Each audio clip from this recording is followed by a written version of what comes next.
نبی علیہ السلام نے کیا، غزوہ بدر کے قیدیوں کو چھوڑ دیا۔ سورہ محمد میں یہ آیت نازل ہو چکی بھی تھی کہ جب تک فتنہ مکمل طور پر ختم نہیں ہو جاتا آپ نے ان کو قتل کرنا ہے، اپنے مخالفین کو قتال کی آپ کو اجازت دی گئی۔ سورہ محمد کا نام ہی سورہ قتال ہے۔ ہاں جب فتنہ ختم ہو جائے اس کے بعد جو جنگیں ہوں گی نا، اس کے بعد آپ کی مرضی ہے، چاہے تو فدیہ لے کے کافر قیدیوں کو چھوڑ دیں اور چاہے آپ انہیں قتل کریں۔ اب بدر کے بعد فتنہ تو ختم نہیں ہوا تھا، لیکن نبی علیہ السلام نے یہ ایزیوم کیا کہ 70 سردار ان کے مر گئے، ان کی کمر ٹوٹ گئی، وہ جو 70 ہم نے قیدی کیے ہوئے چلو ہم انہیں فدیہ لے کے چھوڑ دیتے ہیں، شاید یہ لوگ اسلام قبول کر لیں۔ اپنی شرافت کی وجہ سے نبی علیہ السلام نے ایسا کیا۔ تو اس پہ پھر اللہ تعالیٰ نے سورۃ الانفال میں آیت نمبر 67 68 میں فرمایا کہ اگر وہ پہلے آیت نازل نہ ہوئی ہوتی نا سورہ محمد کی تو ہم تمہیں عذاب دیتے اس عمل کے اوپر جو تم نے غزوہ بدر کے قیدیوں کو چھوڑ دیا، کیونکہ فتنہ تو ابھی ختم نہیں ہوا، تمہارا کام تھا قتل کرتے۔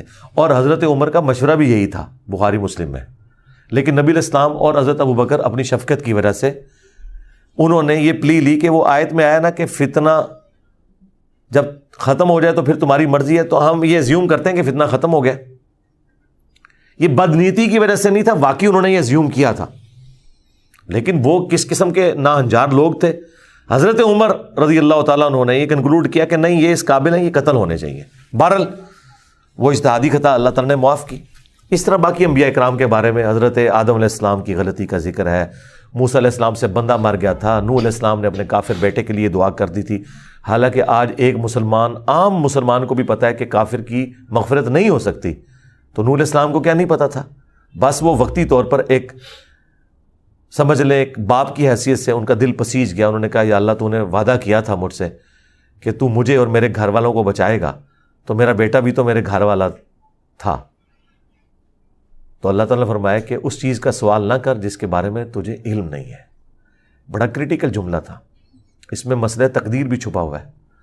ایک تو سمپل معنی ہے کہ اس بارے میں مجھ سے سوال کیوں کر رہا ہے؟ تم نے کب یہ ایزیوم کر لیا کہ تمہارے گھر والے اگر کفر کریں گے تو میں انہیں چھوڑ دوں گا؟ گھر والوں سے مراد وہ گھر والے تھے جو ایمان لے کر آئیں گے۔ آپ کی بیوی نہیں لائی، ایک بیٹا نہیں لایا، باقی گھر والے لے آئے ایمان، تو بچ گئے۔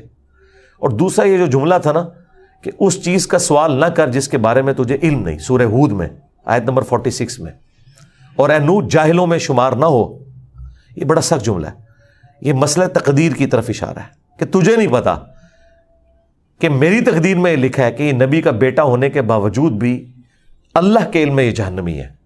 وہ اللہ تعالیٰ نے اسے جہنمی نہیں بنایا بلکہ اپنے کرتوتوں کی وجہ سے۔ تو اللہ کی تقدیر کے اوپر تو کسی کا بھی علم نہیں ہے نا جب تک اللہ تعالیٰ مطلع نہ کر دے۔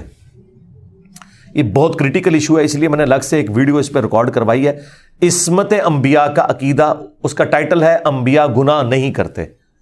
یہ ہمیں جو عصمت انبیاء کا عقیدہ بتایا گیا ہے وہ یہ ہے کہ نعوذ باللہ انبیاء کے اندر گناہ کرنے کی حص ہی نہیں ہوتی، یعنی انبیاء کرام جو ہے ان کے ساتھ وہ کمزوریاں بشری اٹیچ نہیں ہیں جو باقی انسانوں کے ساتھ اٹیچ ہیں۔ اگر یہ بات ہوتی تو انبیاء کی فضیلت ہی نہ ہوتی۔ انبیاء کی فضیلت ہے ہی اس وجہ سے کہ وہ بشری کمزوریوں پر اوور کم کرتے ہوئے اللہ کے خوف کی وجہ سے گناہوں سے بچ جاتے ہیں۔ ادروائز پھر فرشتوں میں اور انسانوں میں کوئی فرق ہی نہ رہ جائے۔ تو یہ ہے اصل چیز جو انہیں فضیلت میں لے جاتی ہے عام انسانوں کی نسبت، کہ وہ اللہ کا اتنا خوف رکھتے ہیں کہ وہ گناہوں سے بچتے ہیں۔ رہی لغزش اجتہادی خطا وہ ہو سکتی ہے۔